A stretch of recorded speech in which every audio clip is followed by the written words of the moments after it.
Something isn't adding up in Indiana. Caitlin Clark, the WNBA's breakout star and face of the league, was expected to ignite a revolution this season. Instead, she's been sidelined, again, with whispers growing louder that she may be turning her back on the Indiana Fever's medical staff altogether. But this isn't just another injury.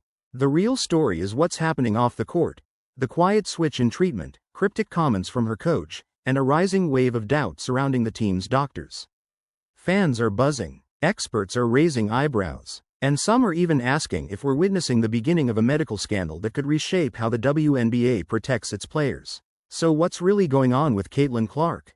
The clues are there, you just have to know where to look. It started with a subtle limp, barely noticeable to fans at first. But soon, Caitlin Clark was ruled out yet again, this time ahead of a high-stakes matchup against the New York Liberty.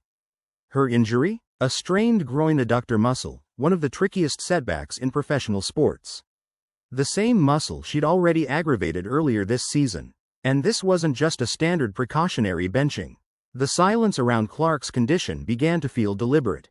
Fever head coach Stephanie White told reporters Clark would meet with doctors and formulate a treatment plan, but curiously never mentioned the team's medical staff. That raised eyebrows. Was this an ordinary setback, or a sign that Clark had lost trust in the very people tasked with getting her back on the court? Online sleuths didn't miss a beat.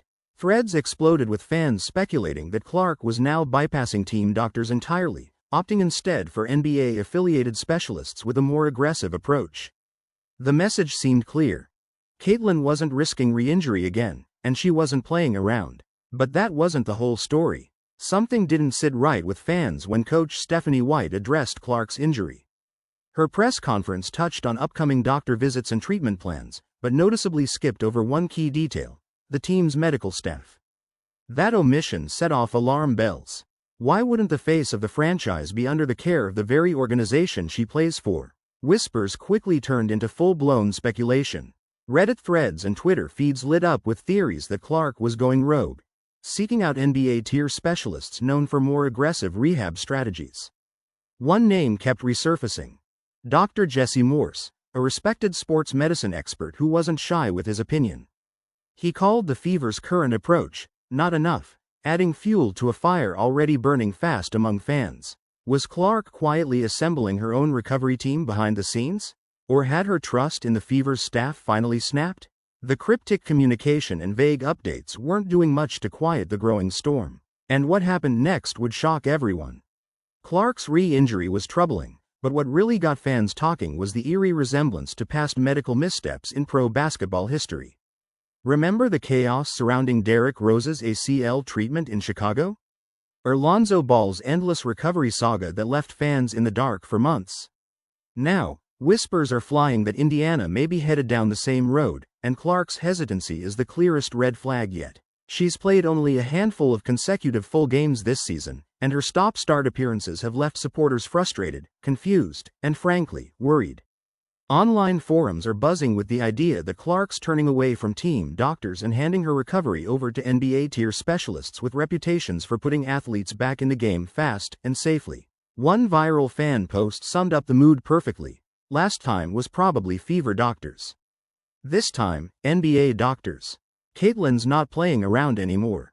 It's the kind of message that hits hard, not just because it sounds dramatic, but because it might actually be true. But the speculation didn't stop there. Clark's absence isn't just impacting game strategy, it's unraveling the Indiana Fever's entire rhythm.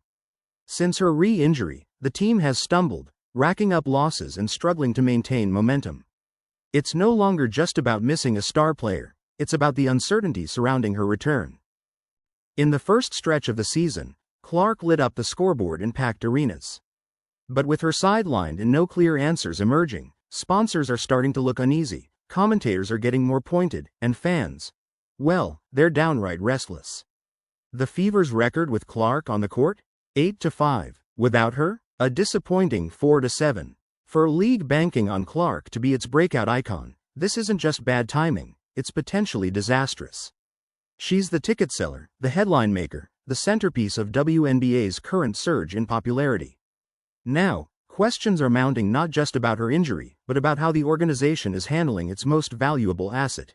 And if you think the speculation was wild before, Just wait until you hear what Clark herself had to say. As the silence from the Fever continued, fans began piecing together their own version of events, and it wasn't flattering. The theory? Clark had dismissed the team's doctors altogether. Reddit threads exploded with rumors claiming she was now under the care of private NBA-grade specialists, sidestepping the franchise entirely. And while there's no official confirmation, the signs are hard to ignore. When Clark was asked about her recovery, she offered cryptic clues without direct answers. "This is the first time I haven't felt like a young body anymore."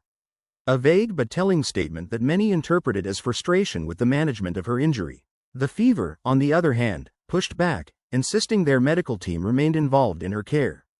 But even that response felt flat, more damage control than clarity. It's the classic clash of optics versus reality. On paper, everything might be fine. But behind the scenes, fans aren't buying it. And here's where things get even murkier. Insiders say Clark's camp has remained unusually quiet. No posts, no press, just a slow fade from the spotlight. Whether she's truly distancing herself from the franchise or simply choosing privacy, one thing is clear: public trust in the team's transparency has taken a serious hit. But what does this mean for the WNBA's most valuable star, and the league that's counting on her? Caitlin Clark isn't just another rookie. She's the heartbeat of the league's current surge in popularity. From packed arenas to soaring viewership numbers, her presence has transformed what WNBA games feel like. And now that she's benched, the ripple effect is impossible to ignore. If Clark truly has distanced herself from the Indiana Fever's medical staff, it sets a precedent that could shift how teams handle injuries, especially when the athletes involved are the faces of the franchise. Already, whispers around load management and stricter recovery protocols are gaining traction, with fans demanding transparency and better protections for rising stars. For the WNBA, this isn't just a PR concern, it's a crossroads. Does the league double down on loyalty to team infrastructure? Or does it acknowledge the reality that superstar players might trust outsiders more than the systems in place? Clark's situation is shining a spotlight on something larger: the balance of power between athletes and organizations. And if that power continues to tilt toward the players, especially ones with global influence, the old rules may not apply much longer. But before this season is over, there's still one question haunting everyone. Caitlin Clark's groin injury may be the headline, but it's the silence, the speculation, and the shifting trust behind the scenes that are rewriting the narrative. This isn't just about rehab timelines. It's about an athlete drawing a line between herself and an institution that's supposed to protect her. If Clark truly walked away from the Fever's medical staff, what does that say about the standards in place for the league's brightest stars? And if the WNBA hopes to rise to the spotlight Clark helped ignite, it may need to re-examine how it treats the very players who carry its future. Because in a league that thrives on talent, trust isn't optional, it's foundational. And right now, Caitlin Clark's silence is saying more than words ever could. If you found this story as gripping as we did, don't just scroll past, hit that like button to support deeper coverage of the WNBA's unfolding drama. Tap subscribe so you're first to know when the next twist drops. And leave a comment below. Do you think Caitlin Clark is making the right call, or has something bigger been kept hidden from fans? Because this isn't just about basketball anymore, it's about trust, transparency, and the future of a league built on rising stars.